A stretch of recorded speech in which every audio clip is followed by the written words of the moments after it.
আজ সকালবেলা পীরগঞ্জ উপজেলার চত্রা হইতে ব্যাটারি চালিত অটোভ্যান চুরি করে নিয়ে যাওয়ার পথে পীরগঞ্জ থানা মোড় রোডে চোরকে আটক করে গণধোলাই দিচ্ছেন এলাকাবাসী। চোরের তথ্য মোতাবেক তার বাড়ি জানা যায় মোকামতলায়।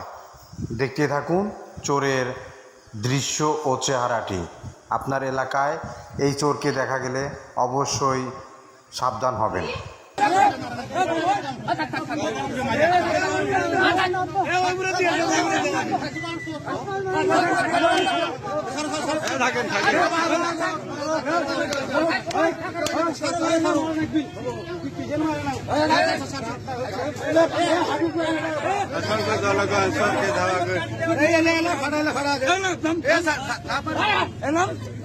আগ্রহ